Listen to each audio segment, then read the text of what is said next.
بسم اللہ الرحمن الرحیم۔ عزاداران سیدۃ نساء العالمین اس مجلس میں اپنی ذمہ داری اور ڈیوٹی ادا کر رہے تھے، ان سب کو بی بی اپنی بارگاہ سے اجر کثیر عطا فرمائے اور ہمیں یہ توفیق عطا فرمائے کہ ہم جو ہے وہ ان کی اطاعت کر سکیں، ان کے بتائے ہوئے راستے پر چل سکیں اور انہی کے راستے پر اپنی جانوں کے قربانیاں پیش کر سکیں۔ زندگی خدا کی طرف سے دی گئی نعمت ہے اور خدا اس نعمت کا سوال کرے گا، اور زندگی ایک ہی دفعہ ملتی ہے، بار بار زندگی نہیں ملتی۔ ظاہراً بہت تھوڑی سی ہے، لیکن خدا نے اس تھوڑے میں بہت برکت رکھی ہوئی ہے کہ اگر انسان اس کو درک کر لے، سمجھ لے، تو اس چند لمحوں کو جو عالم برزخ کے لیے لمحہ ہی ہے، اس میں اپنی آخرت اور ابدی سفر کو طے کر سکتا ہے۔ خدا نے انسان کے وجود میں اتنی طاقت رکھی ہے کہ وہ اپنے آپ کو کمال تک پہنچانے میں خدا کے لطف کا ایک کرم کا محتاج ہے۔ بس خدا انسان کو اس کے قدموں سے گناہوں سے بچاتا ہے، خدا اسے ایک جانور کو کبھی کچھ کھلانے سے بچا دیتا ہے، خدا ہے۔ اصفہان کے بہت بڑے عالم دین تھے، لیکن جب نجف میں پڑھتے تھے تو مشکلات میں تھے، ظاہری پریشانیاں تھی زندگی میں، کئی دن سے کھانا نہیں کھا پائے تھے صحیح طرح، بمشکل کہیں سے کچھ ملا، کچھ گوشت لے کر آ رہے تھے کہ جا کر بنائیں گے۔ جیسے ہی جا رہے تھے تو دیکھا رستے میں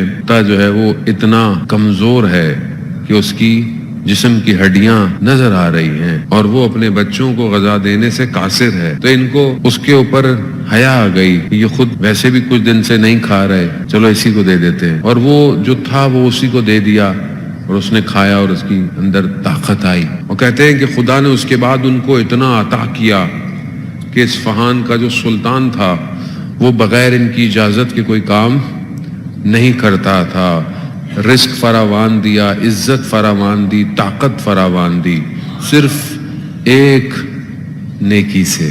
خدا کریم ہے، خدا آپ سے بڑے بڑے سودے نہیں مانگتا، خدا تو بہت چھوٹے طریقے سے انسان کو خرید لیتا ہے۔ اب یہ ہمیں بھی نہیں پتا کہ خدا کب خرید لے گا، اس لیے روایات کہتی ہیں کسی نیکی کو چھوٹا مت سمجھو اور کسی گناہ کو بھی چھوٹا مت سمجھو کہ یہ تو چھوٹا گناہ ہے، کوئی مسئلہ نہیں۔ نہیں، گناہ گناہ ہے، خدا کی بارگاہ میں چھوٹا گناہ بھی بڑا گناہ ہے۔ کیوں؟ کیونکہ اس کے مقابلے میں کر رہے ہو، اصل چیز اس کے وجود کی وجہ سے تعین ہونے۔ نیکی بڑی کرنا چھوٹی کرنا نہیں ہے، تم بہت کچھ نہیں دے سکتے، تم تھوڑا سا دے دو، خدا قبول کرے گا۔ وہ ایک بہت مشہور واقعہ کہ آپ نے سنا ہوا ہوگا کہ ایک آدمی جو ہے وہ کافی پریشان تھا اور اس کو ایک کوئی بزرگ ملا، تو اس نے کہا آؤ، بھوکا تھا، اس نے بولا چلو میرے ساتھ مچھلیاں پکڑو۔ اس نے بولا میں بھوکا ہوں اور یہ مجھے مچھلیوں کی طرف لے کے جا رہا ہے، کہا چلو لے گا۔ مچھلی انہوں نے خود پکڑی اور اس کو دے دی کہ جاؤ اور جو ہے وہ اس کو اپنے لیے کچھ کر لو۔ انہوں نے اس سے لے کر کچھ 2 روٹیاں لے لی اور لے کر جا رہے تھے، تو دیکھا کوئی راستے میں وہ فقیر خاتون رو رہی ہیں، بچے ہیں ساتھ، تو ان روتا ہوا دیکھ کر اپنی غربت کو چھوڑا، انہوں نے وہ روٹیاں اس کو دے دی، آنسو بھی دے رہی ہے، اس کے آنسو بھی پوچھ لیے۔ جیسے ہی آگے بڑھے تو ایک منادی ندا کر رہا تھا کہ فلانا فلانا شخص کہاں ہے؟ یہ خود تھا۔ کہا کیوں، کیا ہوا؟ کہا تمہارے والد نے بہت عرصے پہلے مجھے کچھ رکھوایا تھا اور وہ تو دنیا سے چلے گیا، میں تمہیں ڈھونڈ رہا تھا، یہ مال تمہارا ہے۔ اب اچانک سے اتنی مال آ گیا، اچھا خیر و برکت تھی، دینے کا ہاتھ تھا، دیتا رہا دیتا رہا دیتا رہا۔ ایک دفعہ خواب میں دیکھتا ہے کہ روز قیامت ہے اور حساب کتاب ہو رہا ہے، حساب کتاب شروع ہوا۔ اب اتنی نیکیاں، اتنا سب کچھ جب پلڑے میں ڈالا گیا تو اعمال کم ہے۔ کہا کیوں؟ کہا یہ جو سب دیتے تھے اس میں کہیں نہ کہیں ریاکاری تھی، چاہتے تھے کہ لوگ بولیں کہ یہ بہت سخی ہے، یہ دینے والا ہے، دینے والا ہے۔ تو کہا یہ تو اعمال پورے نہیں ہیں، مشکل ہے اس کا جنت میں جانا. تو ملائکہ نے سوال کیا کہ کوئی اور عمل اس کا باقی ہے؟ کہا ہاں وہ 2 روٹیاں باقی ہیں جو اس نے کسی غریب کو دی تھی, وہ لاؤ. جب وہ 2 روٹیاں رکھی گئیں تو اعمال کا پلڑا بھاری ہو گیا. کیوں؟ کیونکہ وہ جو 2 دی تھی وہ بغیر کسی ملاوٹ کے تھی, خالص تھی, اخلاص تھا, صرف خدا کی خاطر دیا جا رہا ہے. اب خدا یہ نہیں دیکھتا کہ تم کیا دے رہے ہو, دے کیسے رہے ہو, خدا یہ دیکھتا. ہم اپنی زندگیوں میں دیکھیں, اب اگر ہم دیکھیں کہ قرآن جن کی تعریف کر رہا ہے کہ انہوں نے خدا کی راہ میں کیا دے دیا, سورتیں نازل ہو گئیں, کیا دیا انہوں نے؟ ظاہراً دیکھیں تو کیا دیا ہے؟ روٹیاں دی, آٹا لایا گیا, اس کو آٹا بنایا گیا, روٹیاں بنائی گئیں, روٹیاں دی. اور قرآن کہہ رہا ہے کہ 3 دن یہ روٹیاں دے رہے تھے. اب ظاہراً دیکھیں تو روٹی ہے, لیکن رسول خدا روایت کہتی ہے جب رسول خدا تیسرے دن آئے اور یہ تینوں دن خدا کی راہ میں دے رہے تھے تو کہا حسنین اتنے کمزور تھے کہ لرز رہے تھے خدا کی خاطر. خب یہاں جب خدا دیکھتا ہے تو خدا پھر اپنی بارگاہ سے عطا کرتا ہے, اور خدا اتنا ان کو قبول کرتا ہے کہ قرآن کی سورتیں نازل کرتا ہے. یہی کمال کیا ہے کہ 2 اخلاص کے ساتھ ہم اپنی زندگیوں میں دیکھیں عزیزان محترم, اس مادی دور میں. اور حدیث بھی ہے, رسول خدا حضرت محمد مصطفیٰ صلی اللہ علیہ وسلم, اللہم صلی علی محمد,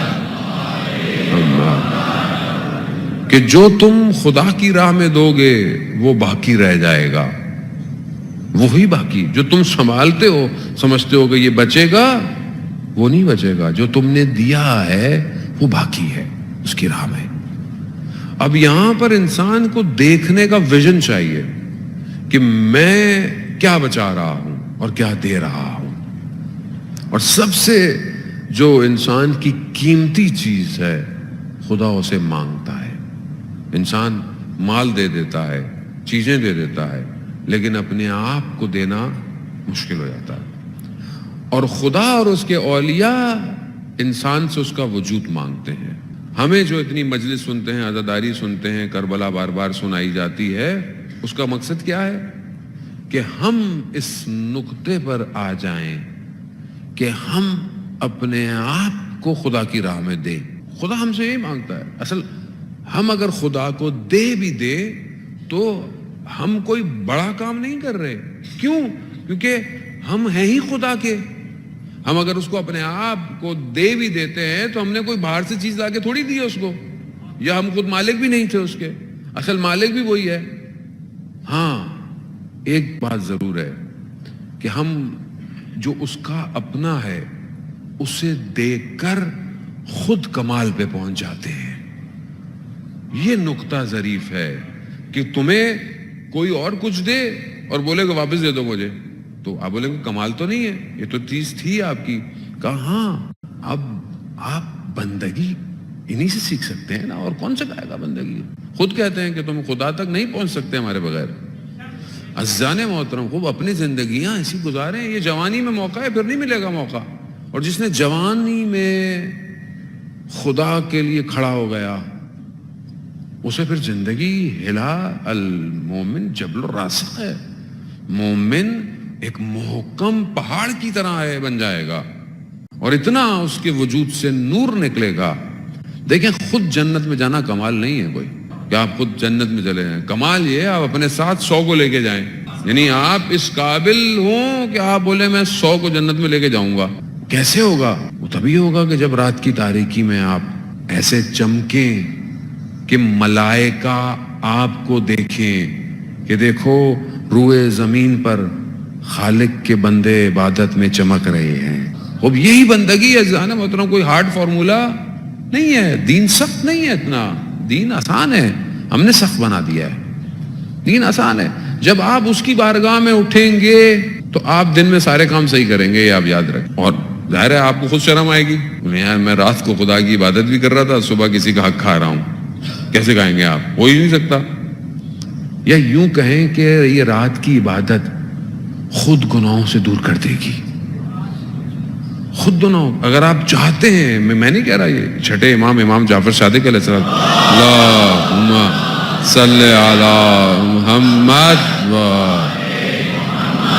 یہ امام فرمایا، امام فرماتے ہیں اگر تم چاہتے ہو کہ تمہارے چہروں پر نور آئے تو تہجد کی نماز پڑھو۔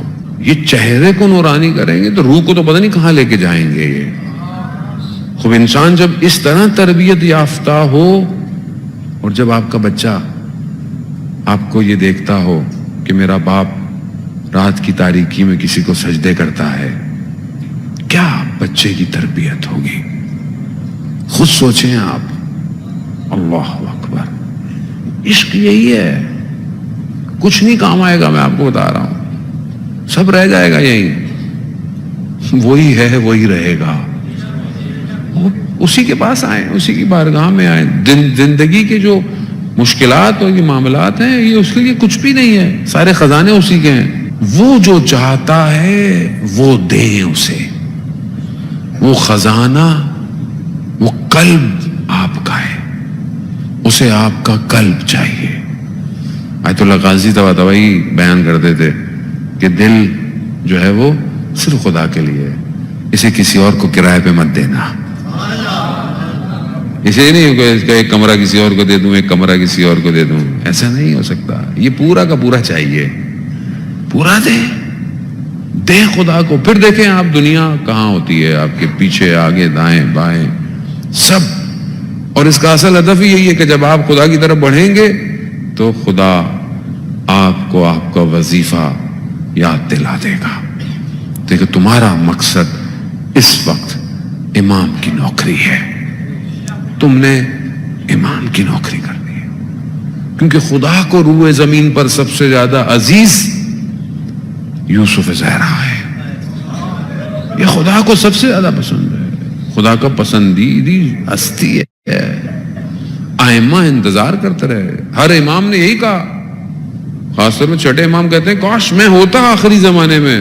انبیاؤں نے آخری امام کو سلام بھجوائے ہیں، نفس سے اولیاء خدا گزر جائے پاس سے، انسان کے وجود کو معطر کر دیتا۔ ہم ڈوبے ہوئے ہیں، میں گناہگار ہوں، میں مشکل میں ہوں، اس وجود کو ڈھونڈیں، اس وجود کو دیکھیں۔ وہ وجود ہے، ہمیں نہیں پتا کہاں ہے، کس طرح ہے۔ وہ آیت اللہ شمس الدین ایک شخص کا واقعہ بیان کرتے ہیں، کہتے ہیں کہ بے اولاد نہیں تھی، ہر دروازہ کھٹکھٹایا، اولاد نہیں ہوئی، آخر میں امام زمانہ سے توسل کیا۔ امام نے اسے ایک پیغام بھجوایا کہ فلانے شہر فلانے شخص کے پاس جاؤ۔ وہ خیر ڈھونڈتا ڈھونڈتا پہنچ گیا، دیکھا تو چھوٹی سی دکان ہے ایک سادی سی، اور وہ آدمی اس کی ہے۔ تو کہا مجھے امام نے یہ کہ آپ کے پاس آؤں، میری مشکل۔ جیسی گئے، اس نے سنا بھی نہیں، وہ نام سے جانتا تھا۔ اس نے کہا جاؤ تمہاری مشکل حل ہو گئی، جاؤ۔ تاجر تھا وہ۔ اس نے کہا کہ میں اتنی دور آ ہی گیا ہوں تو چلو تھوڑی دیر رک جاتا ہوں۔ اب یہ رک گیا۔ اس نے کہا کہ یہ کون ہے آخر، میں دیکھوں تو صحیح، کہ ایک تو امام نے بھجوایا اور کہہ رہا ہے کہ کام ہو گیا تمہارا، جاؤ۔ تو میں رک گیا، رات بھی رک گیا۔ اس نے کہا کہ میرے پاس تو اتنے لذیذ کھانے نہیں ہیں، روٹی اور دہی ہے، سادہ سا کھانا ہے۔ کہتا میں نے کھایا، کھانا بہت لذیذ تھا۔ پھر رات تو میں نے اس سے بولا کہ اچھا یہ بتاؤ کہ یہ تمہیں یہ مقام کیسے ملا، جو تم اس مقام پہ ہو؟ اس نے بولا تمہیں اس سے کیا، اپنا کام کرو اور گھر چلے جاؤ۔ کہا نہیں دیکھو میں تمہارا مہمان ہوں، اور مہمان ہوتے ہوئے انسان کا حق تو اتنا تو ہوتا ہے۔ تو اس نے کہا، بتایا اس کو کہ میں جو ہے وہ کیونکہ بات پرانی ہے کافی، اور ظالم حکمراں تو کہا میرے سامنے اسی طرح کسی حاکم کا کسی افسر کا گھر تھا, اس کا ایک سپاہی تھا. سپاہی بڑا پرہیزگار تھا, میرے پاس آتا تھا اور مجھے کہتا تھا کہ یہ میرے پیسے لے لو اور میرے لیے آٹا لے کر آؤ اور خود اس آٹے کی روٹیاں بناؤ, میں ظالم کے گھر کا کھانا نہیں کھا سکتا. کہا کچھ عرصے کے بعد وہ میرے پاس آیا اور کہا کہ میں کچھ دنوں بعد شاید اس دنیا سے چلا جاؤں, تو تمہارے پاس کوئی لوگ آئیں گے. تو اب اس نے اتنا دھیان نہیں دیا, کچھ دن ہوئے دیکھو آیا نہیں, پریشان ہوا, مسجد پہنچا, دیکھا وہاں پر بڑا بیمار ہے. اور پھر اس نے کہا کہ میرے غسل کفن کا انتظام کر دینا, میں تھوڑے دنوں کا مہمان. کہہ رہے تھوڑے دنوں بعد 2 لوگ آئے اور مجھے کہا کہ فلانا جوان انتقال کر گیا, غسل کفن. میں جیسے غسل کفن دیا گزر گیا. میں نے ان 2 لوگوں کو کبھی دیکھا نہیں تھا. میں رات کو گھر پہ تھا تو دیکھا ان 2 میں سے کوئی ایک شخص آیا, کہا کہ آؤ تمہیں کسی نے بلایا ہے. کہا مجھے لے گیا شہر سے باہر, میں وہیں کا رہنے والا تھا, لیکن وہ جو میں نے جگہیں دیکھی وہ پتہ نہیں کہاں کی جگہیں تھیں. تو میں نے ایسے میں دیکھا کہ ایک نورانی شخصیت کھڑی ہوئی ہے اور باقی سب اطراف میں کھڑے ہوئے ہیں اور وہ گفتگو کر رہے ہیں, اور انہوں نے اشارہ کیا کہ وہ اس جوان کی جو نوکری تھی وہ اس کو دے دو. اب میں وہاں پریشان ہوا کہ میں نے کہا میں تو وہ نوکری نہیں کر سکتا جو وہ کرتا تھا. ہاں نہیں, وہ نوکری نہیں, یہ امام کی نوکری کرتا تھا جوان. وہ جو کہا امام کی نوکری تو ڈاکٹر رفیع بھی بیان کرتے ہیں کہ امام کے ساتھ کچھ لوگ ہوتے ہیں ظاہر. بعض اوقات آپ مشکل میں پھنستے ہیں, آپ امام کو پکارتے ہیں تو کوئی آتا ہے آپ کی مدد کر کے چلا جاتا ہے. وہ ہر آنے والا امام نہیں ہوتا. امام اپنے ان بندوں کو بھیجتے ہیں اور یہ عام لوگ ہوتے ہیں اور یہ مر جاتے ہیں. جب ان کا ٹائم آتا ہے تو ان کی جگہ کسی اور کا انتخاب, اور ہم ہی میں سے ہوتا ہے کوئی نہ کوئی. اور یہ ہیں علماء نے اس چیزوں کو, اس پورے دائروں کو بہت بہترین بیان کیا.